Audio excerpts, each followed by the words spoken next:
El presidente de Venezuela, Nicolás Maduro, decretó un 30% de aumento en el salario mínimo del país a partir del 1 de noviembre. Como lo informa el portal del canal de noticias Globovisión, el presidente de la República, Nicolás Maduro, en una reunión de trabajo como parte del Plan Guayana Socialista, el día 15 de octubre, lo anunció el día 15 de octubre, anunció que a partir del 1 de noviembre se hará un aumento en el sueldo mínimo de 30%, así como pasar del 0.75% a 1.5% la base y tasa de cálculo del Cesta Ticket, con el fin de impulsar una mejor calidad de vida en los trabajadores y combatir la llamada guerra económica. Maduro dijo lo siguiente: este año los trabajadores tendrán un ingreso mínimo de 16.000 bolívares, quiere decir que el salario mínimo serán 9.649 bolívares, más el cálculo de 1,5% del Cesta Ticket quedaría en 6.750 bolívares. Entre tanto, dijo que da un total de 16.399 bolívares, y esta medida, que calificó de histórica, la toma motivado a que estima que la inflación en 2015 cerrará en alrededor de un 80%. Agregó que por esa razón se decidió realizar un aumento del salario mínimo de 30% y del ticket de alimentación, mejor conocido como Cesta Ticket. Estas son cifras muy curiosas teniendo en cuenta lo siguiente: en base a las encuestas que se han llevado a cabo y que diversas firmas y consultoras económicas del país y también a nivel internacional, pero por ejemplo en territorio venezolano, la calificadora Ecoanalítica, la encuestadora Ecoanalítica, proyecta una inflación de un 160%, mientras que el Fondo Monetario Internacional, la institución financiera, el ente financiero más importante del mundo, proyecta que Venezuela cerrará el año con una inflación del 200%, la más alta del mundo, mientras que el gobierno venezolano, en la vocería del Banco Central de Venezuela, el Banco del Estado, proyecta una inflación de 80%. Puede que haya habido, digamos, ciertas disparidades o procesos en los que logística y económicamente se tratan de maquillar algunas cifras para reducir el porcentaje de la inflación y de esa forma tratar de no incidir en indicadores económicos que pueden alterar la inestabilidad política venezolana más de lo que ya está. Es decir, ¿pudieran ser estas cifras exactas y fehacientes del Banco Central de Venezuela cuando la mayoría de las encuestadoras y el Fondo Monetario Internacional proyectan una inflación que va al cierre del año en Venezuela de un 160 a un 200%? Una cifra muy curiosa y considerable. El porcentaje de inflación en el país no se conoce desde diciembre de 2014, pese a que las propias normas del Banco Central de Venezuela obligan a que durante los primeros 7 días de cada mes se divulgue la variación de los precios, ya que ha habido un oscurantismo total, puede que por motivos políticos. Maduro prosiguió que de inmediato se deben ajustar todas las tablas de los trabajadores públicos, la Fuerza Armada Nacional y de la Fuerza Laboral del país. Esto significa un aumento anualizado de 137% de ingreso mínimo vital para los trabajadores. En ese 137% debe considerar aquel sector más demandante en el mercado laboral venezolano. Me refiero a la importancia que el sector de los trabajadores universitarios tiene en el país, ya que el sector de las universidades autónomas en Venezuela se encuentra paralizado. 2 universidades autónomas en Venezuela, entre ellas la UCB y la Universidad de los Andes, la ULA, se encuentran en paro de actividades académicas.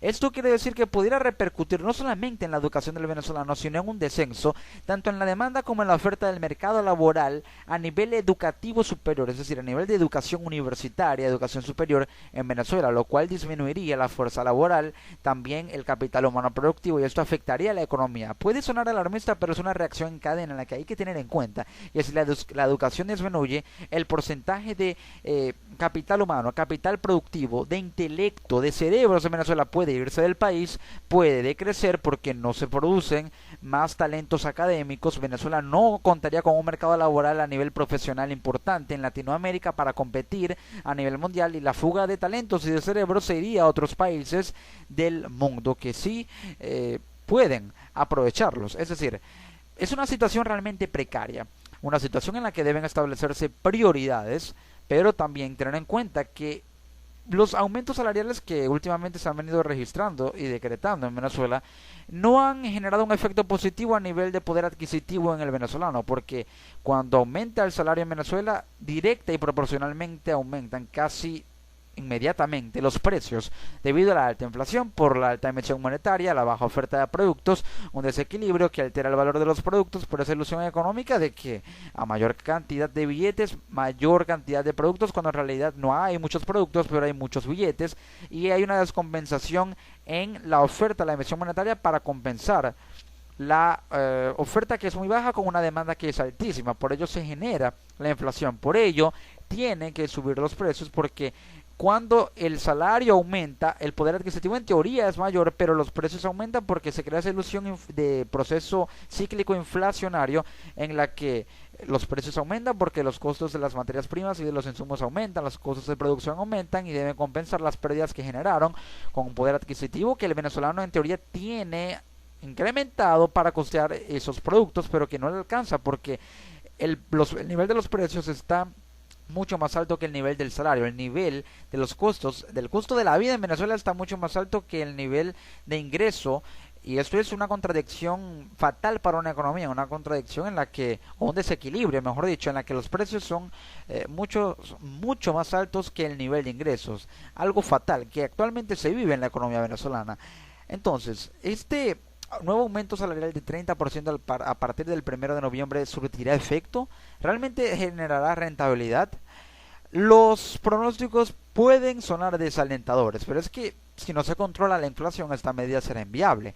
Hasta que no se reduzca la emisión monetaria en aproximadamente un 10%, se establezca una regulación de precios, no a nivel del precio subsidiado, como lo viene realizando últimamente el gobierno, sino de un control de precios que tenga una emisión monetaria también pareja para que no se genere la inflación, que haya divisas para producir, que se aumente el nivel de producción para que de esa forma se controle la inflación y el nivel del salario pueda alcanzar, el nivel de ingresos pueda alcanzar para cubrir los productos y también las necesidades básicas, que no solamente son alimentos en Venezuela, ya que, como dice ese popular refrán, no solamente de pan vive el hombre. Eso es, digamos, el conjunto, ese es el tipo de medidas que debe tomar en cuenta el gobierno para aplicar. También asignó recursos adicionales a las gobernaciones, recursos que deberían ser destinados a la producción nacional, más allá de la gestión política y administrativa. Entonces, eso es lo que debe o debería realizar el gobierno para poder permitir que el nivel de los precios esté al nivel de los ingresos, o que el nivel de los ingresos sea mayor, lo cual sería mucho mejor y una muy importante y beneficiosa recuperación para la economía del país. Pero sí, el sueldo aumentó. La pregunta que cada venezolano se hace es: ¿seguirá el sueldo siendo poco rentable? ¿Seguirá sin alcanzar para nada? Los pronósticos parecen indicar que todo seguirá igual, pero mientras la inflación no se controle, el pronóstico será el mismo. Cuando la inflación logre controlarse, el sueldo podrá generar una rentabilidad importante. Muchos venezolanos y analistas alegan y aseguran que el sueldo mínimo debe aumentarse aproximadamente a 50.000 bolívares para que pueda generar una rentabilidad intermedia. Pero es una cantidad que el Estado, el gobierno venezolano está dispuesta a invertir y a poder colocar en los fondos del gasto público. Es una cantidad, la pregunta más importante ¿es una cantidad que tiene y que puede costear? El sueldo mínimo sigue sin alcanzar en Venezuela. La pregunta es: ¿seguirá igual? ¿Los precios seguirán aumentando? Todo parece indicar que sí, pero nunca hay que perder ese ápice de esperanza que en la vida, pero en la economía tampoco iba a ser la excepción. Nunca debe perderse. Así están las cosas en Venezuela.